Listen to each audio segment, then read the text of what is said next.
Olá, pessoal. Neste podcast serão abordadas a origem e a evolução do orçamento público brasileiro.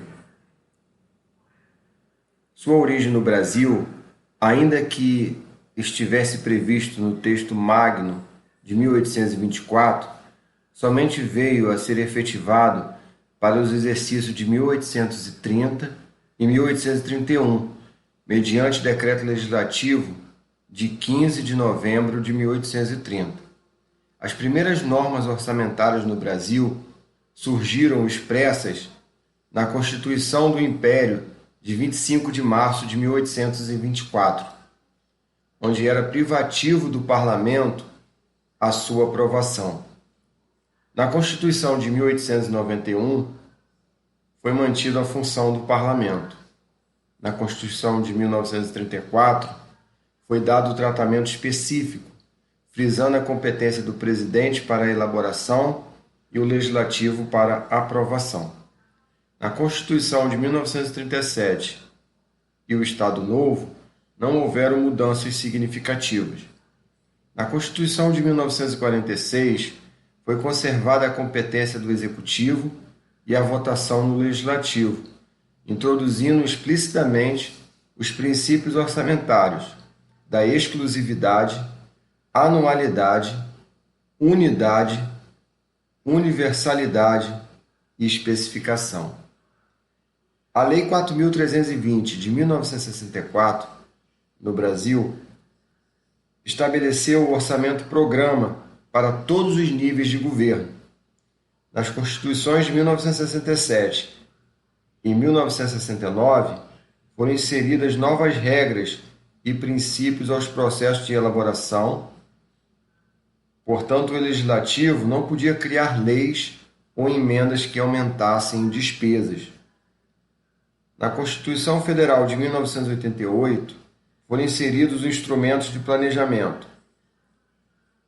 O Plano Plurianual, conhecido como PPA, a Lei de Diretrizes Orçamentárias, conhecida como LDO, e a Lei Orçamentária Anual, conhecida como LOA.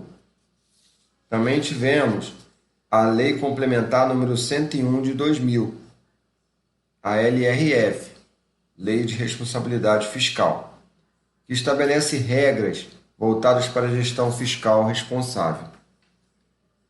Neste processo evolutivo, é importante destacar o surgimento no Brasil do Orçamento Base Zero, cuja proposta conceitual era ter uma contraposição ao orçamento de tendências.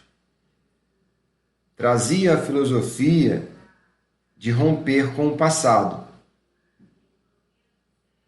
A sua proposta era de rediscutir toda a instituição sempre que se elaborasse o orçamento. Concluída a definição da existência da atividade, seria feito um estudo, partindo do zero, de quanto deveria ser gasto para a estruturação e manutenção daquela atividade e quais seriam as suas metas e objetivos. Essa proposta do orçamento base zero tinha algumas vantagens. Permitia uma alocação eficiente dos recursos, uma vez que a alocação é baseada nas necessidades e benefícios, e não nos opcionais que tinham um melhor custo e benefício. Ajudava a detectar orçamentos inflacionados. Se mostrava útil para empresas de serviços cujos outputs eram difíceis de identificar. Aumentava a motivação do quadro de pessoal ao dar maior iniciativa e responsabilidade pela tomada de decisões. Aumentava a comunicação e coordenação dentro da organização pública.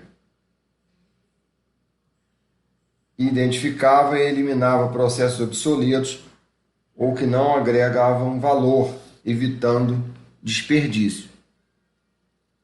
Outra vantagem é que identificava oportunidades de terceirização. encorajava os gestores a olhar criticamente para a forma como os serviços eram prestados. Os centros de custo eram obrigados a identificar sua missão e sua relação com os objetivos estratégicos da organização. Importante também se faz destacar as desvantagens do orçamento base zero. Primeira delas, consome muito mais tempo do que a orçamentação tradicional, de base incremental. Obriga a justificar cada item de despesa do orçamento, o que pode prejudicar departamentos de pesquisa e desenvolvimento, enquanto departamentos de produção são beneficiados. Requer treinamento específico dos gestores, devido à maior complexidade face à ornamentação tradicional.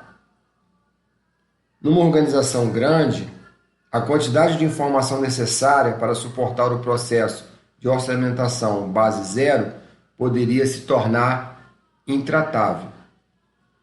E uma última desvantagem é que contava com a honestidade dos gestores, pois um gestor propenso a exagerar poderá distorcer os resultados do orçamento.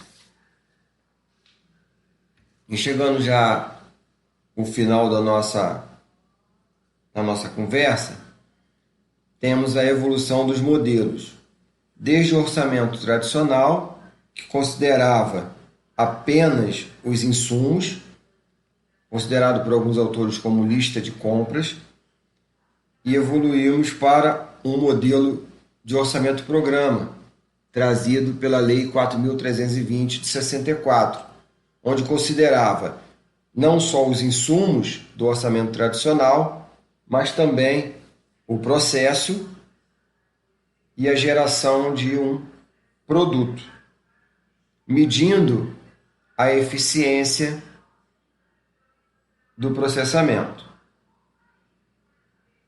E, por fim, na evolução dos modelos, chegamos a um orçamento focado nos resultados, que abarca o orçamento tradicional e seus insumos, o orçamento-programa com seus insumos, processamentos e produtos, e acrescenta mais um item de avaliação chamado resultados, buscando a eficiência do orçamento-programa e trazendo para a efetividade das ações governamentais.